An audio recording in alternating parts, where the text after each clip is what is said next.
I was blackout from like 10 o'clock. Oh, for of a little course, bit. yeah, yeah, yeah. But sorted now, I assume. Sorted. Yeah, we're all Yeah, good. great, good. We've got a smart I meter say I now. was busy, Dave. I wasn't busy. I'm lying to you. I wasn't really busy at all. I just want to make that clear because I don't know why I said I was busy. It's just an automatic response, but I definitely wasn't. Well, that's okay. I just Thank you thought for not I won't be lying. honest. I don't want to start this stream off with a lie. All right, let me just do some funky stuff, and then we'll start. Yeah, brilliant. Shall we save the best for last and do your team first? Yeah, let's do mine first. Let's get it over with. Right, okay. That would be appreciated. Let me get figure out what we're doing. What's happening in the chat? We're gonna go live in like 30 seconds. All right, tweet is done. Okay, I will also do a tweet. Or you just I tagged you so you could retweet or whatever. I don't get Thanks, I don't man. care. Appreciate that. You're welcome. All right, I'm starting.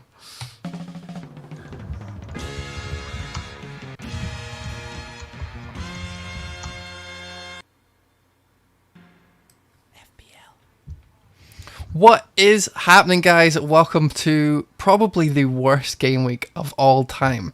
I'm Dave, that's James, and we're going to be trying to figure out what the fuck to do going forward. James, how was your game week? Shit. How was yours? Yeah, really shit. All right, let's get into it. That's it. Stream over. That's it. As we don't really have to do it. We have to figure out what we have to.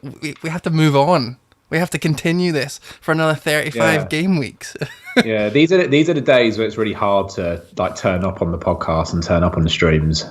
Do you know what I mean? The weeks where you've had a really, really bad performance are the ones that you least want to reflect on, and that's the reality that we're facing. Yeah, I'm weirdly calm. I've been reading a lot of. I went into your team too quickly. Let's go back to just our faces. I have been reading a lot of like just go with the flow type stuff and very tranquil spiritual stuff. Been listening to a lot of Russell Brand. I was going to say Howard there. You're going down the mindfulness route. Well, I'm dipping my toes in a little bit, and I'm recognise that I've already used my wild card, so the hard bit's over, because the wild card's obviously your busiest time, and from now all I have to do is figure out what I want to do with one transfer a week, and I don't even have to use it. You know, I could make that decision next week. So I'm feeling quite good that I don't really need to do anything. We're trying new things this season, trying to figure out what type of manager we are.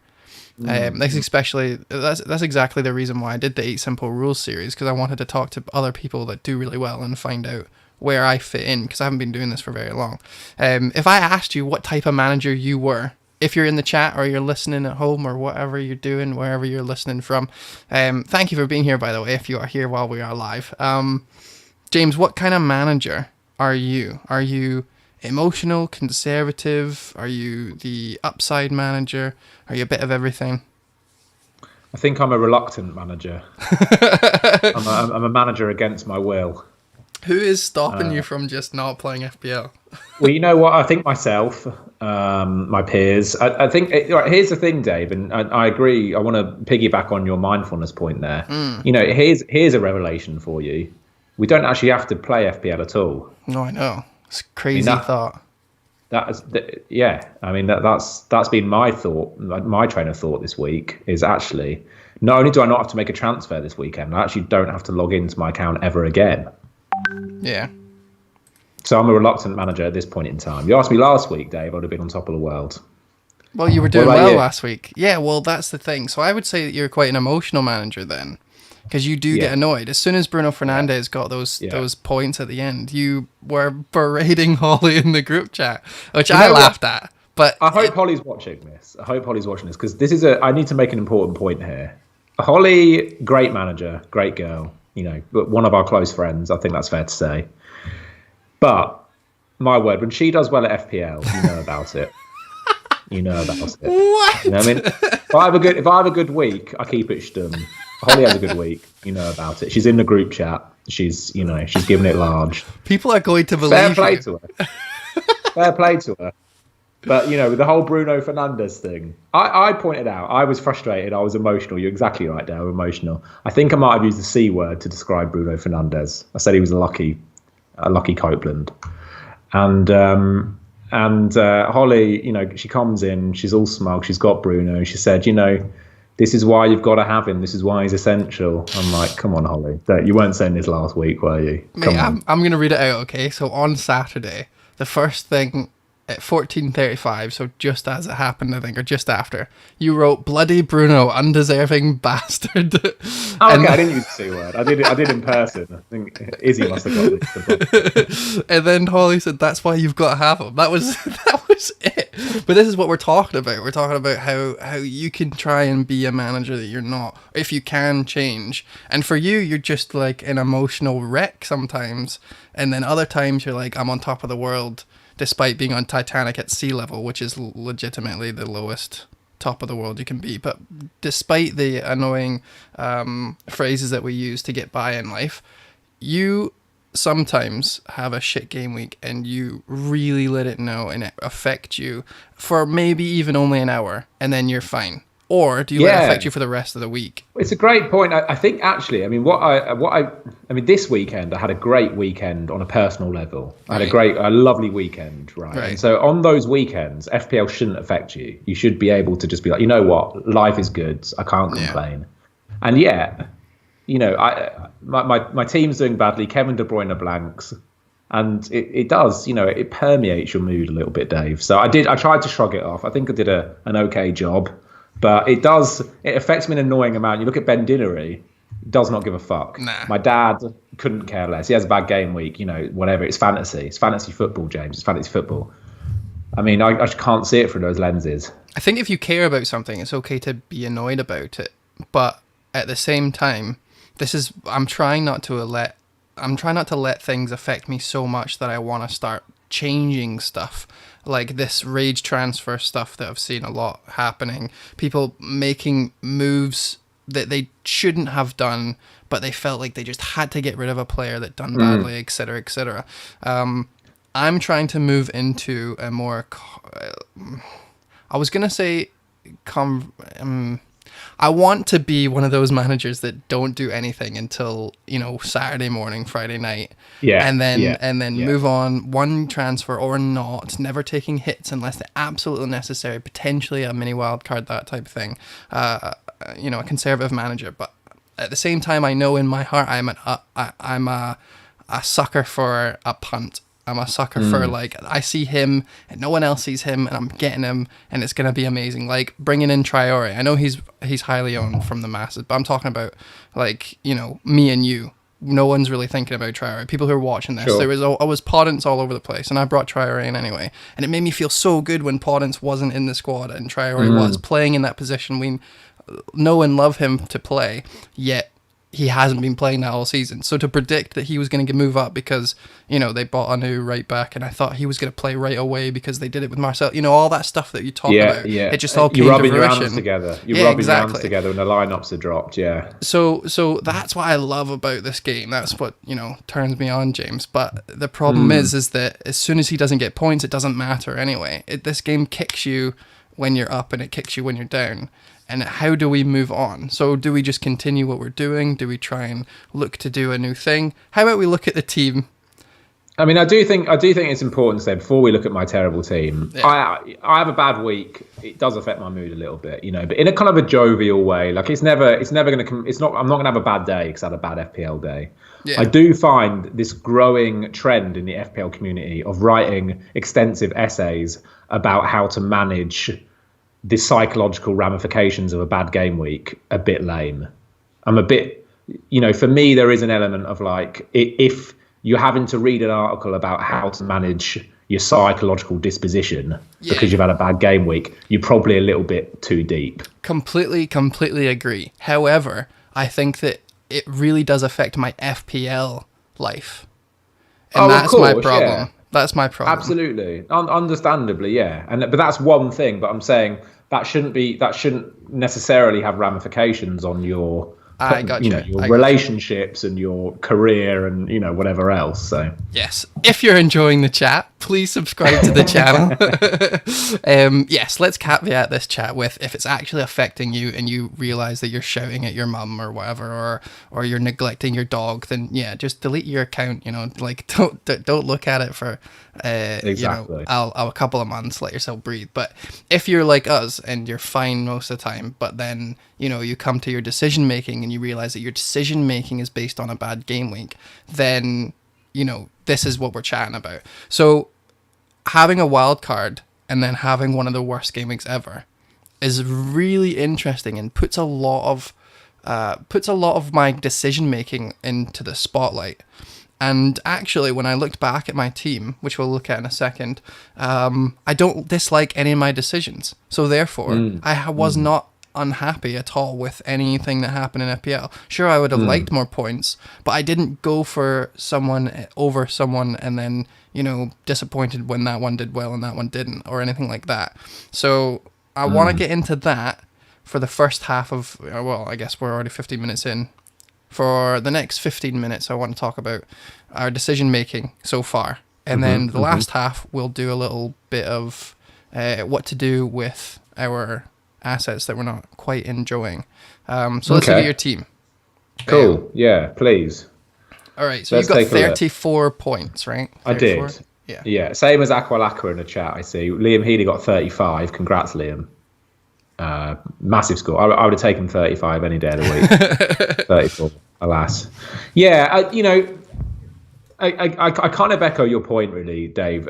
Despite the fact it was a bad score, and it was a bad score, there's no getting around that fact. I actually don't really hate any of my players.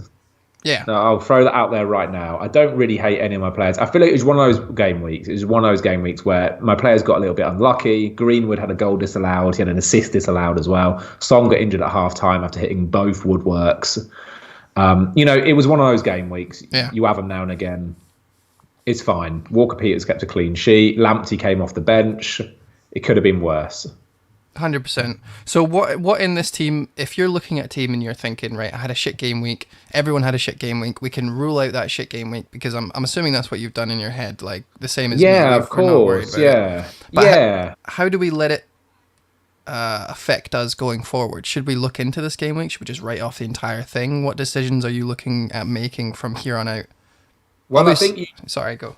No, it's okay. I think you include this game week in the tapestry of the opinions that you're already forming. So one opinion that I was already forming is Werner worth the 9.5 million? Yeah. And with game week 3 in mind against the weakest defensive side in the league, my opinion has been solidified that perhaps he isn't. So Werner is a player who I've taken out this week. I've already made my transfer. It's very unusual for me, but I wanted to beat various price fluctuations. So I've taken a -4 free transfers, and Son and Werner have gone from my team. So I think you use it to inform you in a way that you would any other game week, in a way that you would use a good game week to inform you.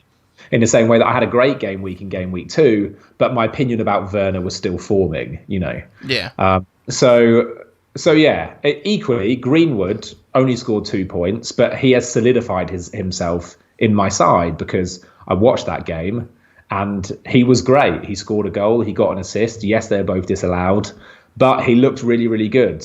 And I'm confident about having him in there for the foreseeable future. So I think as much as you can, you just view it through objective lenses and think, okay, how did my players actually perform? Ignore the points for a second. How did they actually perform? I think most of those players actually performed quite well. Yeah, fair play. So you've taken, obviously, an injured player out, which is fine. You've taken a player that you've realised that you don't want, and actually the money is not worth it. And I'm assuming you downgraded to upgrade your third player to someone who is a bit better than what you originally had. I'm assuming it's St. Maximum. No, it was actually Brewster who I upgraded, okay. which I was quite hesitant about. But what I wanted to do was I believe that it's better to have 3 decent forwards and then a budget midfielder, rather than 5 decent midfielders and a budget forward. Okay. So on that basis, I kept St. Maximum, who I believe is rumoured to start next game week. I still think he's got lots of potential as an FPL asset. I've upgraded Brewster, who of course may get that transfer, but if it's to Sheffield United, do I really want a Sheffield United forward anyway? So Brewster has been upgraded to Ings. Werner has been downgraded to Dominic Calvert-Lewin. And then Son has been downgraded, if you like, to Phil Foden. So for me, Son, Werner and Brewster versus Foden, DCL and Ings, it's an easy decision for me. So that means that you are going to be playing 3-4-3. Exactly, yeah. And St. Maximum's going to be on your bench forever. So Maximum will be my first bench player most game weeks. That's a difficult one for me. That's kind of, I feel like that's a lot of money on your bench, mate. It is for sure. I've actually got 0.8 in the bank as well. For me, this is mostly a symptom of the fact that Phil Foden is significantly underpriced, I think, if he's starting every week. Yeah. Which obviously we still don't know whether he will, but if he is, a 6.5 million Man City midfielder starting every week with goals in him is obviously the bargain of the season. So there's a very conceivable scenario in which Phil Foden was 7.5 million, in which case I wouldn't have been able to afford to make that move. It's,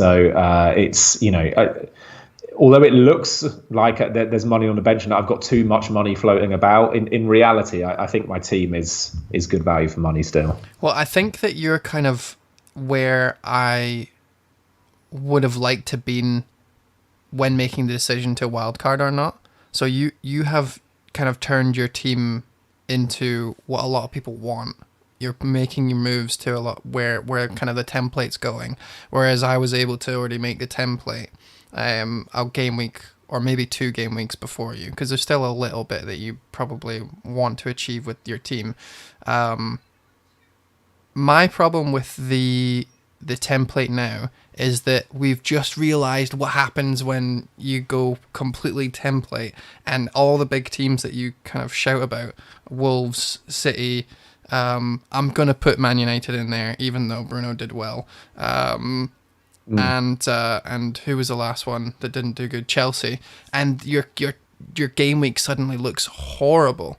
So your defense is totally. I think you actually have maybe max 2 players from every team. You only have 1 Wolves, you have 2 City, and you have 2 Brighton. Is that right? 2 Liverpool as well. And 2 Liverpool, yeah. So your eggs are actually really spread out.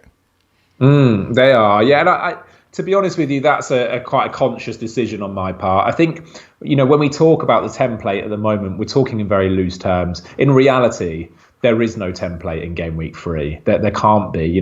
Teams are still finding their form. Man United, we expect, will find their form eventually, in which case the likes of Rashford and Martial may well be template in 3 or 4 game weeks time. So it is. I know what you mean. I guess the decisions I've tried to make, and I'm sure, Dave, you'll echo this when you talk about your wildcard team, are picking players who have a proven track record in the Premier League already. The likes of Calvert-Lewin and Danny Ings have been playing well all of 2020. Yeah.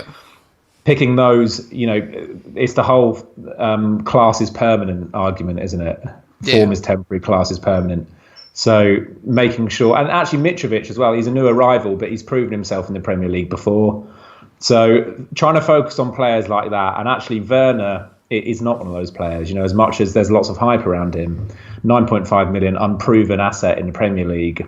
I think there are better options. Yeah, he was part of my safe team that I went with in the end, and the risky team also didn't do well. So it doesn't really matter anymore. I'm kind of happy that I didn't do the rescue team, because looking at it now, after game week 3, realized that there'd be so much more that I would need to do to fix it. So I'm happy that the only thing that I have in my team that I'm really annoyed about is, not annoyed, but really contemplating changing is Werner, which is the exact same as you. So it's interesting that we both came to a kind of very similar team from very different angles. And all you've done is, I think, a -8 so far total. No. So I actually had 2 free transfers. So that triple transfer is only a -4. Ah, okay, cool. So you made 1 game week transfer and either 1 or 2, and then you save the other one up. I got you. Exactly. Yeah. So what's your plan from here on out? Are you going to be looking to make changes to your team that's based on the performance of your players that you have, or are you going to be looking for the next bargain? How are you contemplating playing the game from in the next couple of game weeks? I think whenever you make a triple transfer, you always do so. You want to lay low. Exactly. Firm in the belief that you're going to stick with this team for the next 10 game weeks and that nothing's going to change it. And what could possibly change it now, Yeah. Of course, that's not going to be the case. I am a little bit worried about Mitrovic simply because he's playing for such a poor side. Mm-hmm. And I watched that Fulham game, and aside from the odd half chance, Mitrovic was severely underserved. He actually only got -1 bonus point. There you go. In the system, -1. I've never seen that before. That says it all. I've seen minuses. Yeah, that's I have seen mental. Minus bonus. 15 points in 3 game weeks for a penalty taker, Fulham, that was playing Arsenal, Leeds, Aston Villa. It looks like he's only going to really get points every now and again. But for 6 million, that's like dino. Yeah. I mean, 27 points in 27 minutes, in the first game is maybe not a fair reflection. I mean, it hasn't quite been 3 game weeks, but I do take your point. I think with Mitrovic, and this is something that we talked about on Fantasy Weekly, because he's a penalty taker, his value immediately shoots up, I think, beyond 6 million. He was a top scorer. He was a top scorer in the league last season, in a championship last season coming up. So Mitrovic, and as I've already said, he has proven himself in the Premier League. So I'm happy to keep him for now for 6 million. But with money in the bank, and with the likes of Mopé playing really well, and various other, I mean, the striker category is such a lucrative one this season. I think you've done really well of getting rid of Brewster right away, because I know a lot of people jump down to like having just 2 up front, and I did contemplate it obviously for a little bit when I was on my wildcard, but rectified it quite quickly after noticing that obviously the diamonds in the rough all kind of looked to be strikers. They all looked to be penalty takers, were in the striker position, etc., etc. And I didn't want to cap myself on a Brewster, knowing that I would have to make 2 transfers to rectify it. So it's good that you kind of jumped on that.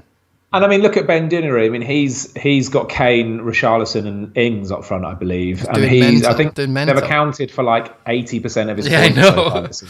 Well, obviously that's lucky. That's not going to continue, and it may well be that by game week 10 we look back on this conversation and laugh and say, "God, remember when forwards were popular?" Yeah, but let's capitalize. Let's capitalize on them while they're doing hot, eh? That's exactly that. So no doubt those trends will emerge. At which point, I feel as though I've got the price points in my team to be able to pivot quite easily. Yes, and we talked about that a lot. Price points. We did, mate. We did. How about you? You obviously wildcarded. Yeah. So let's get into that. You're the most content shit wildcarder I've ever come across. Honestly, but I understand why you are though. Well, let's look at the team. Okay, so the decisions that I made that ultimately changed my team were not going for 3 City midfielders.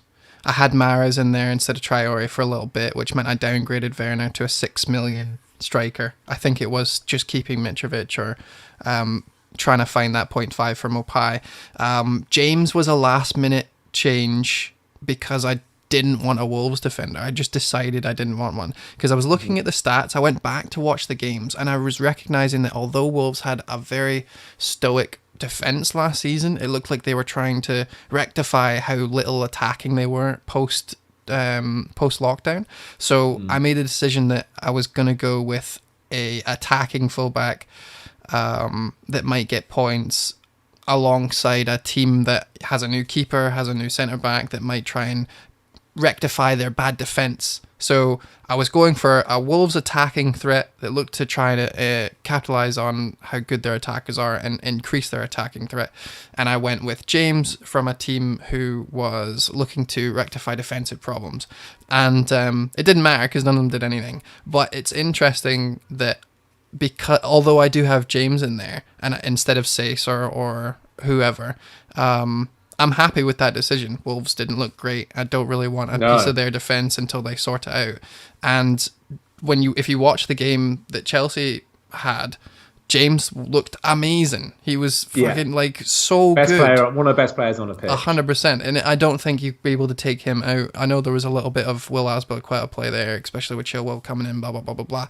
But yeah, they rested James during the week, so I'm quite happy with that for another one. If I was going to be upgrading him, I think I would probably look at some of the new City centre-back, Ruben Diaz. because he's came in at 5.5 and he's better than all of their defenders apart from I think maybe Laporte. So and even then I'm not 100% sure. I was so impressed with James. I've got to say, James reminds me a lot of my favourite defender of all time, Serge Aurier, in that you watch a Chelsea game with James playing, and you feel scared that you don't own him. Yeah, he reminds you of Trent.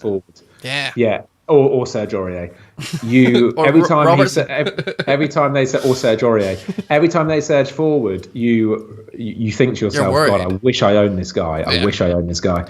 And and this is what I mean, right? Is that look at the performances at this time in the season. It's too early to be making judgment calls based on points. Yeah. Look at the performances first. That would be, I think, my take-home advice to anyone watching. Yeah. Look at the performances and then look at their points, because the performances are telling us quite a lot. I think James is going to be great this season if he continues to start. Yeah. So when I'm saying that I want to kind of figure out what kind of manager I am, it's based on the fact that I want to know my decisions before thinking about them, or before it even comes to the fact that I need to make a decision. So right now, I can tell you that if Traore stops performing for a couple of game weeks, I'm not going to take him out because he looks amazing. However, in previous seasons, David would have been like, fuck this guy, I can absolutely find another gem. I would try and tinker my way through, even taking a -4. And you come to find that when you do that so many times, eventually Drunk Dave gets it wrong. Or you start blaming your bad transfers on Drunk Dave, whatever one you want to go with. And so this is the first season where I'm probably going to chill out, and it's really great knowing that I've already used my wildcard. Like, it feels freeing. A lot of people talk about that, where you've always got that looming over you, and you do I want to use it now? And it kind of ruined the enjoyment of my first 8 game weeks last season, because I was like, should I use it? Oh no, I'll try and fix my team, I'll keep it for later. Whereas using it now, it's just really freeing. Exactly. So the only player that you could look at my team right now and go, you know what, I probably wouldn't have him, is Werner. And the problem with that is that, like, he has great fixtures. He does, yeah. Like, that's the problem. I didn't really like getting rid of him. To be honest with you. For me, it became more an issue of active ownership with Werner.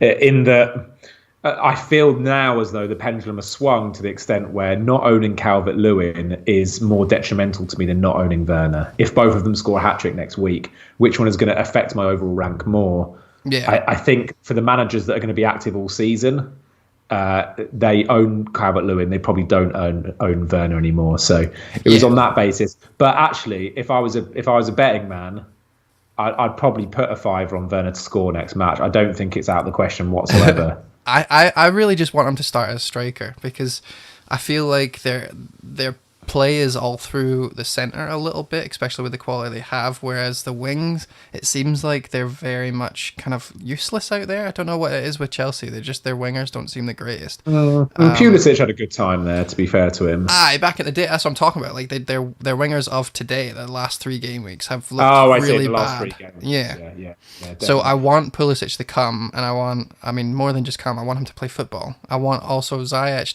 to come play football as well, and I want Werner to be in front of Havertz as that kind of like driving force, kind of like the Jimenez, but with a much better team behind him. So I think I'm gonna give, unless he looks like he's going to be dropping in price, I'm probably just gonna keep him. And I have been keeping an eye on it. I'm just gonna refresh the FPL statistics, and he is at minus 38. No, 58 now. Oh shit! And he's already went down. He's already went down in price. Yeah. But my target would be Ings if I was to do anything. Yeah, I think. I mean, you're obviously you and Ings have a history, don't you? I mean, you guys go way back. 3 goals in 3 game weeks. It's annoying. Yeah, he's great. I think. The thing is, right, with the first 3 game weeks, and we keep, and naturally we're always going to refer to the first 3 game weeks as the only data size that we have. But I would implore anyone watching to go back to last season or the season before that, and take a random 3 game weeks and look at the weird stats that are yielded from that. Right, yeah. 3 game weeks is such a small sample size that 3 game weeks in any other part of the season would not be enough to base any decisions on. It becomes the be all and end all because it's the only 3 game weeks we have. So I feel as though now more than ever, the likes of Ings, Ings has had a great start to the season, of course, but what's more significant is that Ings has had a great year. He had a great last season as well. Yeah. Greenwood had a great last season as well. Dominic Calvert-Lewin has had a great 2020. The players that and Bruno Fernandes as well, as much as I hate to say it, he's a proven entity. He has that kind of pedigree. Yeah. He's got that luck about him. Yeah, and that's why the likes of Havertz and even the likes of James at Chelsea and those that maybe don't have that history to fall back on, I do just kind of worry a little bit that eventually they will. You just don't know. We just don't know. 100%. Right, let's move on. Chat. Welcome if you've just joined us. Thank you very much for dropping by. If you guys have any actual questions like FPL, should I do this or this or this or this, whatever, let us know and we'll read through them. Meanwhile, while you guys get all your questions in, let's look at my favourite thing in the world, the fixture runs of all the teams. And we're just going to jot down, because obviously we've had 3 game weeks now, I want to know where we're at, because it's been a while since we've looked at it, I think. And then we'll do questions, and then we'll look at our money where your mouth is teammate, because guess what? I haven't looked at it yet. I don't know how we did. It's definitely done better than our team. Yeah, probably. Again. Probably. All right, Wolves lead by quite some distance. They've got Fulham, Leeds, Newcastle, Crystal Palace, Leicester, Southampton. If they're ever going to get a defensive clean sheet, it's probably going to be in the next 6 game weeks. The only problem is they've kind of looked shock in the back, and we've spent a lot. I know a lot of people who brought in Samido or Sace or their other guy, is it Marcel or whatever his name is? I know he was injured for a little bit. Vinagre seems like the only person who is cheap enough that I would probably want in my team, but he doesn't start when everyone's fit, so he's kind of a no-go. However, their attack also kind of fell apart a little bit. Jimenez didn't really do well. Trier didn't do well. Podence wasn't in the team. I feel like if they get up to scratch, then they're also never going to have a better 6 game week. So it's unfortunate Wolves haven't been looking good.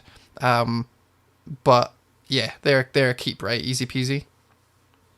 Yeah, of course. Yeah, if you've got them, you definitely don't get rid. Would you bring a Jimenez in this week if you didn't have him?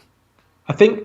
Well, I mean, I don't have him, and I didn't bring him in, and I had the choice of. I was getting rid of 2 strikers, so I could have got Jimenez in instead of Ings or DCL. I chose Ings and DCL above Jimenez, simply because, having been a long-term Jimenez owner in the past, I'm kind of bored of his 1 goal and then quit mentality.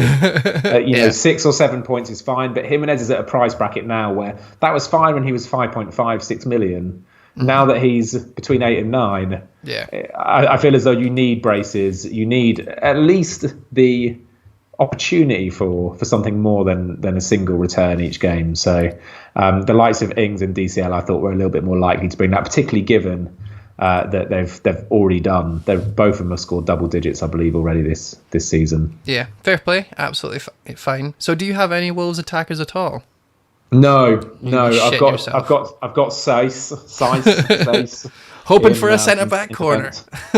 Well, you know what? He's done it already this season. I know. You never know. But yeah, I mean, looking at those fixtures, it is tempting. I do always find with these fixture trackers though, Crystal Palace, for example, I would not have as a green fixture anymore. No, they've done well. The first game weeks, we could at least assume. And we can change. See if you are a member of the FF Scout membership club, you can go in and you can mess about with how good or bad a team is based on your own observations. So that's what I really like. However, we can't show it. I would really recommend using it. This one that we're using is free, and that's why we're allowed to use it. James is answering your questions already in the chat. Fulham. There's some good questions here, actually. No, I know. We'll go through them. Fulham next, just under Wolves. They're actually playing Wolves next, but then they've got an okay run attacking-wise. Obviously, no one has their defenders, but yeah, Mitrovic or bust, really, for them. Then Brighton, and we'll talk about Lamptey probably a little bit, but Brighton in general, Trossard looked good, Mapai we're talking about often. They've even got a defender in that we kind of want. You've got Ryan and Lamptey, so you'll be happy to know that they are looking good for their fixtures, as well as can be. I think they've got quite a difficult run the next 4, but they've also got Burnley and then Aston Villa after that as a kind of like light at the end of a tunnel. Chelsea next, which is annoying. See, if they were at the bottom, I would be like, right, you know what, I'm just going to bring Ings. But Southampton are 2 under Chelsea for best fixture runs in the next 6. Chelsea have Crystal Palace at home, then Southampton at home, which is a really juicy fixture, Southampton. Just based on, you know, that Tottenham game and the game before that. I know they kept a clean sheet against Burnley, but I wouldn't say that Burnley is the haven for attacking threat.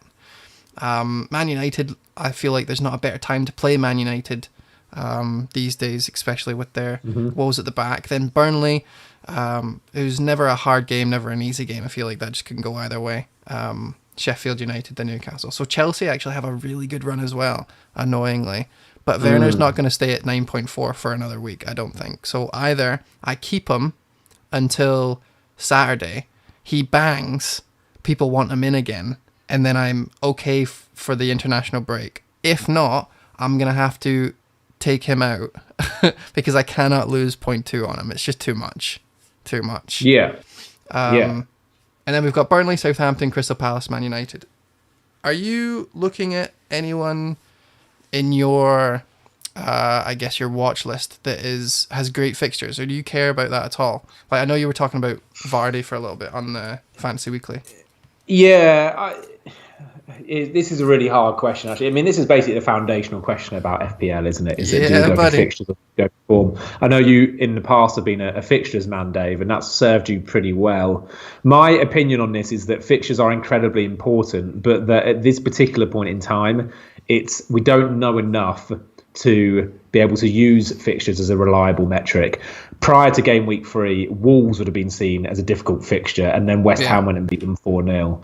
So are Wolves still a difficult fixture? Well, now it's a little bit more up in the air. Likewise, Chelsea conceding 3 to West Brom. West Brom may have been perceived as a team that doesn't score any goals. Now, all of a sudden, they're seen as a team that can put 3 past Chelsea. Yeah. So I'm sure that by the end of game week 4, when we're here at this time next week, we'll be talking about another surprise result and how that might shift our perception of a particular team. So I would say, particularly given the coronavirus implications and the impact that the short preseason has had, I would want at least, I would say, 8 game weeks before I really start to take stock of fixtures.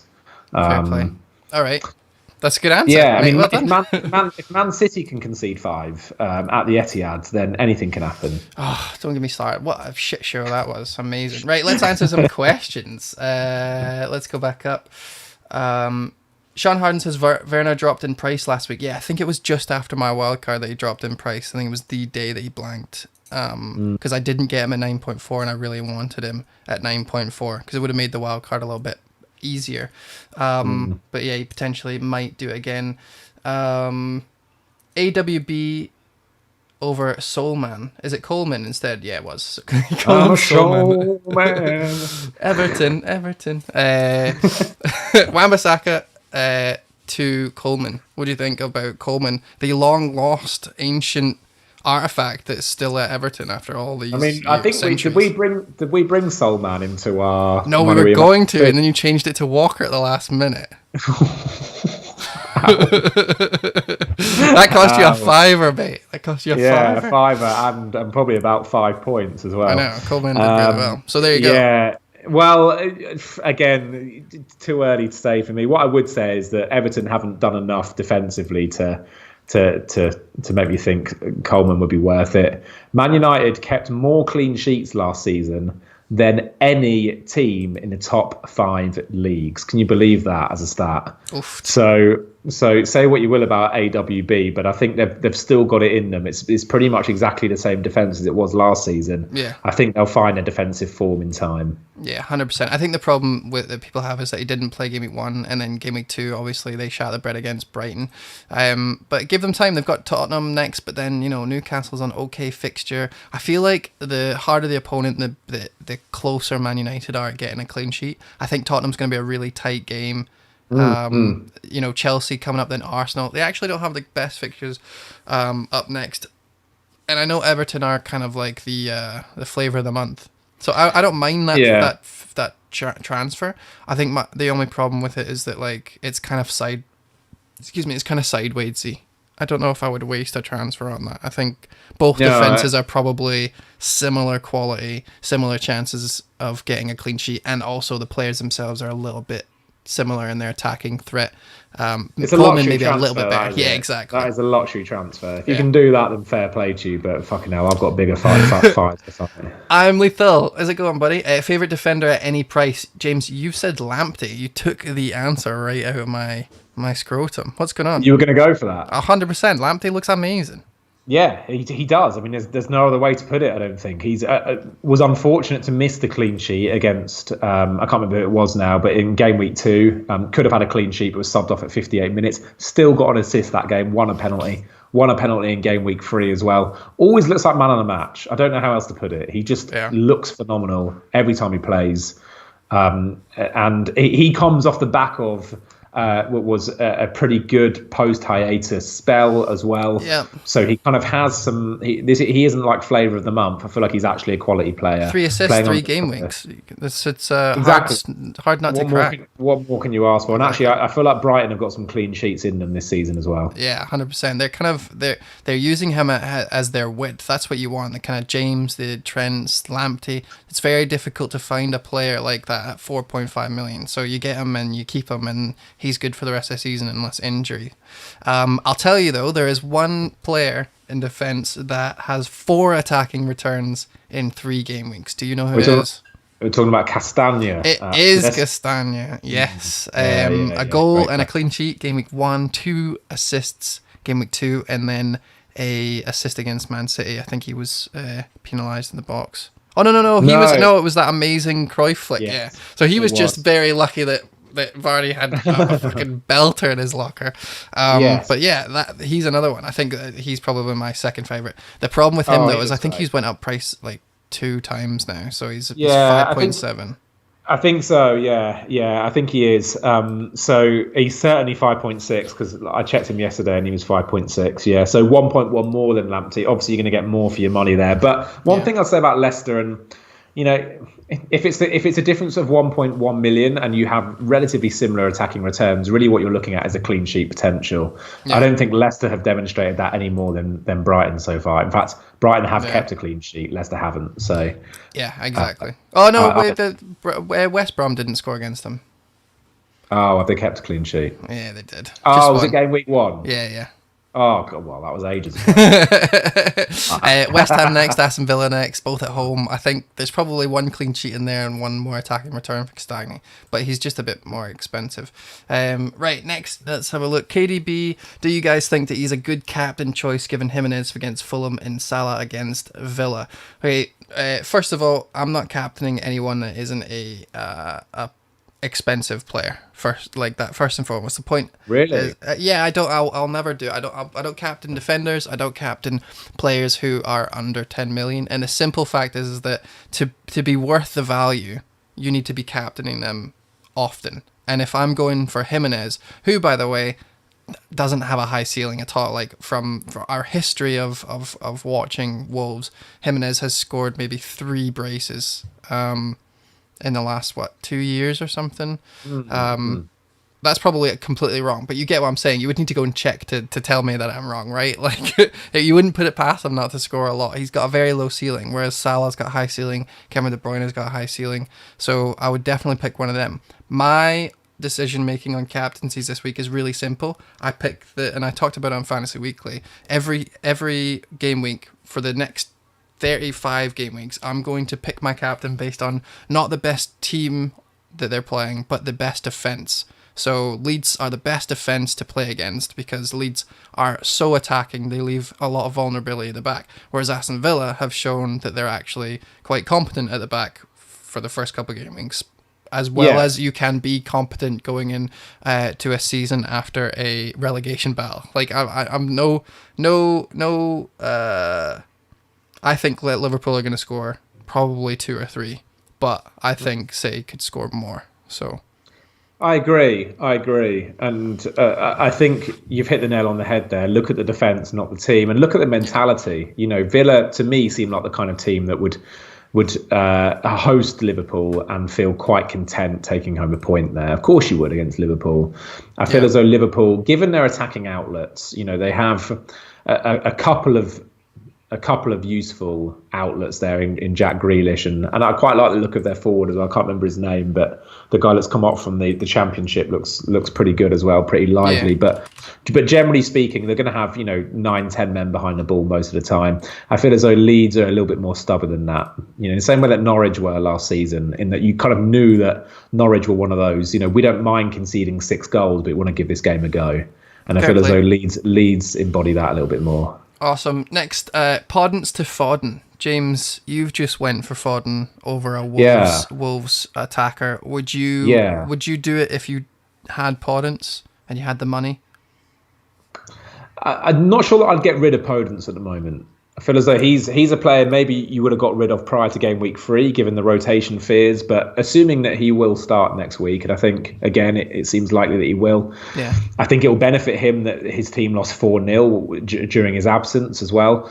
So I would not be looking to get rid of him now. I think he's shown enough in the first 2 game weeks to be worth sticking with. Who 100%. knows what will happen to Foden? He could well get rotated next 100%. Week. I'm on Ben Dinnery's premierinjuries.com. A belter of a website. I will actually send you guys this if you're in the live chat. Daniel Podden's shoulder injury, potential return the 3rd. So if he has to sit on your bench for another game week, then I think is fine. It's another luxury transfer. Having a transfer and being able to do a 5.5 to a 6.5, Foden's not good enough, I don't think. I think Foden is good enough. I think it's just, will he start every game? If someone told me now Foden's going to start 30 games this season, then yes, the answer is yes. Bring him in over Podence. Obviously, I think if he plays, he'll do well. But he didn't look great in the last game week, and he's probably tired from the previous game they had midweek, so we don't know if that's going to be a case. Of course, he's going to have rotation and Pep, blah, blah, blah. I think if you're not on Foden just now, and you've got Podence, you probably haven't started the game week 1 with. You probably had Podence in from game week 2 or game week 3. You can't just transfer someone in and then transfer them out again. I feel like that's mental. So yeah, I would probably leave it. Right, any other questions before we look at our awesome thingy team? Sean has a good question about Danny Ings being a good captaincy shout. He's playing the worst defence. Now this goes back to your theory, Dave, about choosing the defence above anything else. Danny Ings plays West Brom. It is the worst defence so far statistically this season. You don't captain cheap players. If Danny Ings was 10.5 million, would you own him, firstly? And would you be captaining him? I think I would probably still consider him ownable at that price. And therefore he would be a contender. But the fact that I could just have him at 8.5 and then let him do his own thing every week, knowing that I'm not captaining him as a part of a differential pick over a potential clusterfuck if Kevin De Bruyne gets 3 goals and everyone's captaining him, then yes. But that comes into my thinking, having to not only bet on Ings, but bet against KDB. And that's what you're asking me to do. And the answer is fuck no. If I'm going to bet against KDB, it's going to be with Salah. You know what I mean? Okay. Like, who would you bet to beat KDB every week? You wouldn't bet Ings. I might bet Ings against West Brom. If Danny Ings is playing West Brom every week, I think Danny Ings would end up with more points than KDB. Yeah, true. But I think West Brom are going to be looking back at the last 3 game weeks the exact same as we do. Instead of licking their lips, they're going to be like, fuck's sake, what have we done? What do we need to do? How do we get better? Because we were winning 3-0 at half time and then we fucked it up against Chelsea. Like, let's not ruin our amazing play after 45 minutes. So they're going to be tightening up.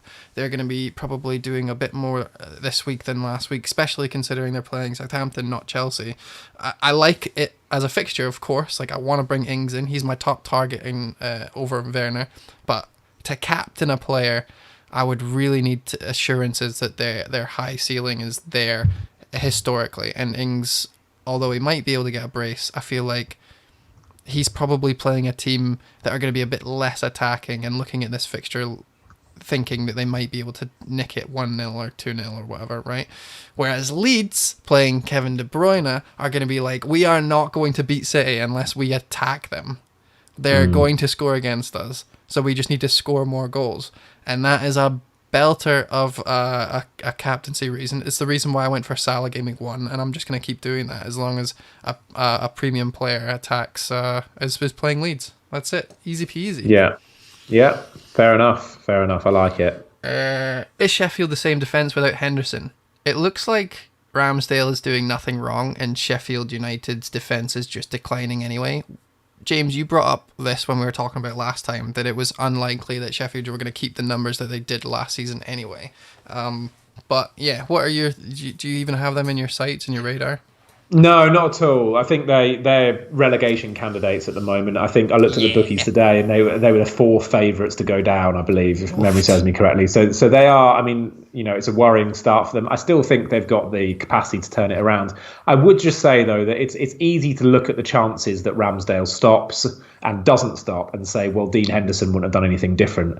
But obviously, being a goalkeeper is a lot more than just shot stopping. And I think the general commands that a goalkeeper has over his area, particularly during set pieces and stuff, can be quite influential. So I don't know whether Ramsdale is doing those things right or not. My assumption is that he probably is, but it's very difficult to tell. I feel as though a goalkeeper's absence can have a much bigger impact than just the stops that he saves, the shots that he saves. Sorry, it can also be what he's instructing his players to do, how vocal he is in the box when a cross is coming in. All of those kind of aspects can come into it. So hard to say, but they don't look the same team, do they? Nah. I actually like to think about it. Remember when Pope got injured and Hart had to play a little bit, and they were doing like that little hocus pocus around the keepers, and it looked like Burnley's defense just fell to shit. I think that's exactly what happened.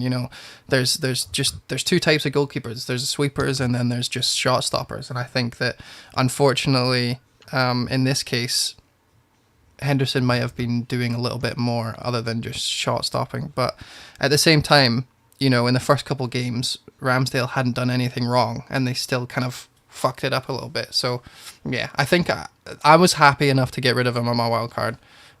Just because, he's not, I thought that potentially they'd be worth an extra, 0.5, but it turns out that he's probably not. Especially since Martinez entered the game. You know what I mean? Like, he is now part of that. Should we get him over 4.5? And the answer is like, yes, because I kind of want a little piece of, Brighton's defense, like Lamptey. I kind of want a little piece of Southampton's defense maybe in their attacking threat for their wing backs, but I don't want any Aston Villa, except for maybe Mings, but even then, like Lamptey over him, right? So yeah, Martinez for the win.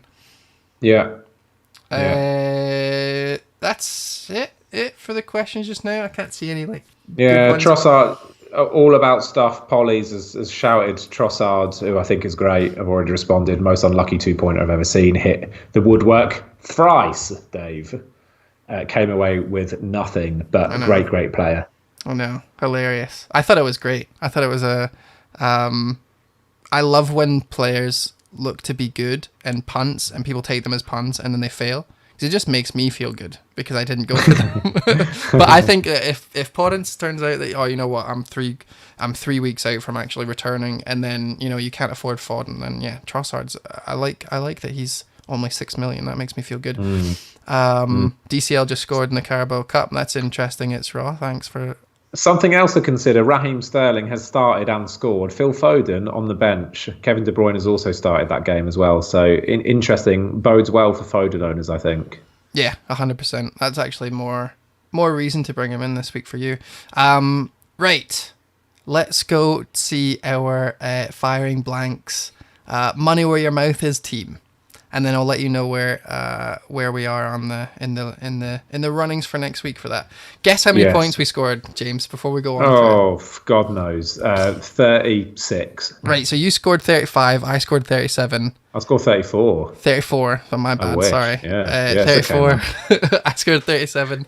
Our money where your mouth is, full of differentials, scored 48 points. Ooh, 48 points. We had Castagni, who got an assist. Yeah. We got Mahrez, who got 2 returns. Lucas Moura, who I wanted to take out. You were like, nah, that's a luxury. We didn't take him out. He's managed to score. Lacazette, we captained, who got a goal against Liverpool. It's all pointing towards differential team over the standard. I think it's interesting. It's interesting, isn't it, Dave? Because I think a lot of people have said about this game week, and I think it's probably unfair to those who did have a good game week, but a lot of people have said, if you had a bad team, you did well in game week 3. Yeah. And I feel as though perhaps this differential side is the living embodiment of that. Because this is, let's face it, a bad team. This is not going to do well come the end of the season, surely. But this game week, it did do very, very well. Great to see that Mahrez is doing well. Lucas Moura, I feel very vindicated about that. Yeah. Oh. Let's put it this way, Dave. Kyle Walker, let's not forget, started, which was the main thing about Kyle Walker. I'm happy to have him in there. I think he actually had a good game, despite the fact he conceded 5. He had a good attacking game. Yeah, okay. I'm actually, with the exception of Rodrigo, I'm happy with basically everyone in here. Yeah, he only got 45 minutes, which is unfortunate. And I also think he went down twice in price. He's being kept out by Patrick Bamford for good reason. Yeah, 100%. So I'm worried about him. Gomez is back in the fold, which is great to see. Yep, so he's a regular starter again. Actually. Ward-Prowse has got a great fixture coming up this weekend. Ben Dinnery is thinking about captaining him. I know, mental. So we should put him in then. Let's put him in. Let's not put too much stock into Ben Dinnery's captaincy picks, but still, the fact that he would even consider him is indicative, I think. I would perhaps bench Rodrigo and maybe bring in Gomez for Wan-Bissaka. Yeah, you're just about to recognise that I did both things there that you just said. Okay. Oh, yeah. Yeah, so it's so good. I'm so glad we're in the same place. Yeah, so this is our team. I don't think we have to do anything. I mean, I would probably prefer not to have Rodrigo, but like he's only 5.8 million. It's not really anything that we could do that. It's not a fiver. It's not worth spending a fiver on getting rid of him yet, I don't think. Nah, not if you don't care about the team or your rank or anything. and the fact that we don't need money. We're not trying to free up funds here either. So yeah. How much money do we have in the bank? Just curious. 3.5 million. So we could get anyone, really. Yeah, we could basically get anyone. I mean, I tell you what, I'd say maybe success of the season so far in terms of least amount of people talking about them but still doing well, I would say is Lacazette. Yeah. I think he's starting to become part of the conversation, three goals in 3 games. Look at that, 777. He is the exact same price as Jimenez and Ings, and he's doing similar bits, so I like it. I think the problem was the consistency in his minutes were a bit of an issue. He's being taken off. He's been taken off very, I would say he's not played 90 minutes at all yet. No, which is a concern when you consider how valuable those last 15 minutes tend to be for strikers as players fatigue and extra time, etc. So, but yeah. So who are we captaining? I'm assuming that we got Captain Mahrez this week, right? How do we do anything else? I mean, Mahrez has started in the cup game. I'm a little bit concerned about that. Some good.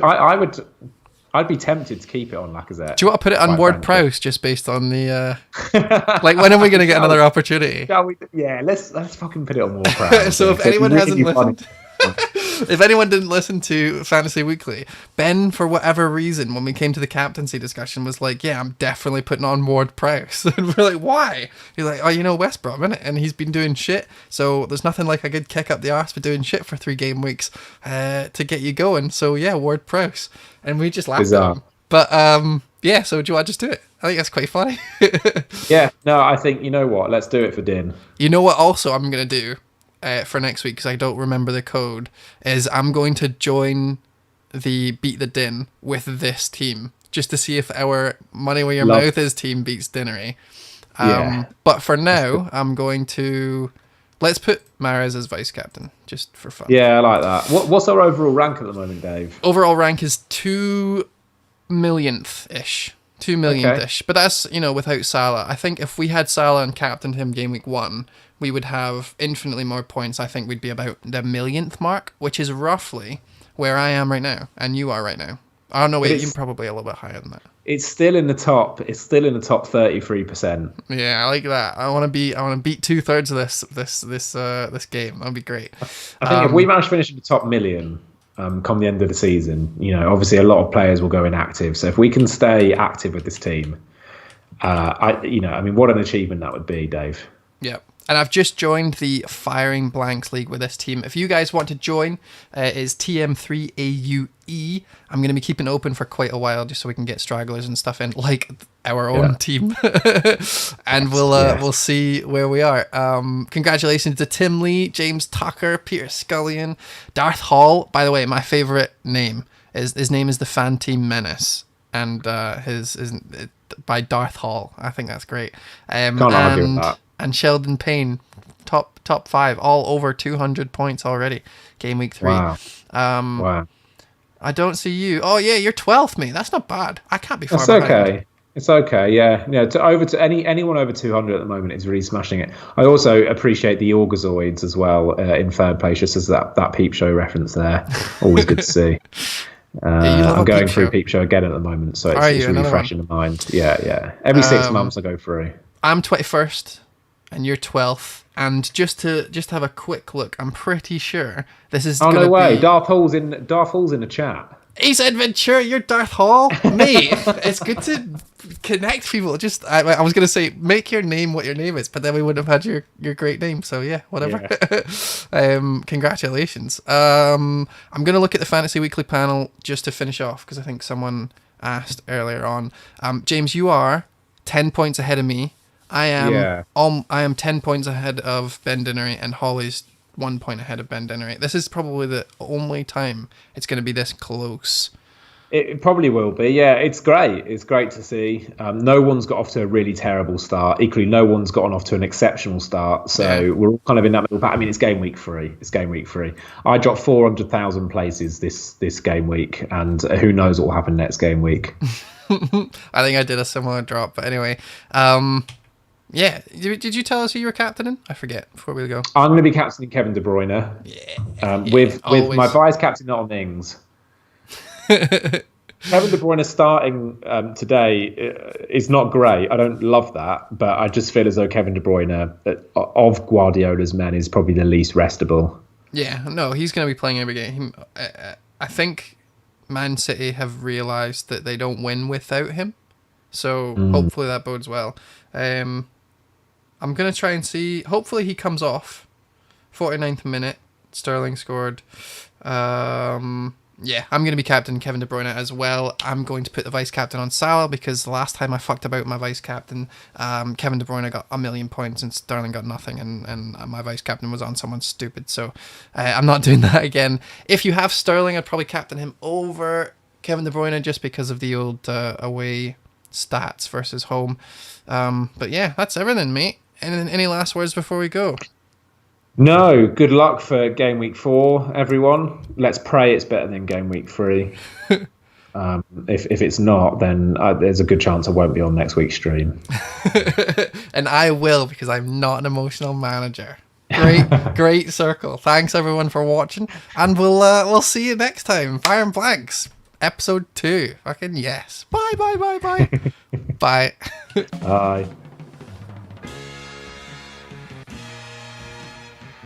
Okay, can we talk yet? So close. FPL. Yeah, that's the pod. That's the pod recorded. Thanks very much everyone in the chat for coming. Ace Ventura, Sean Harden, It's Raw, a bunch of others. Marshall Matters. I like that. Yeah, love that. It is Eminem. Well done. Right. Okay.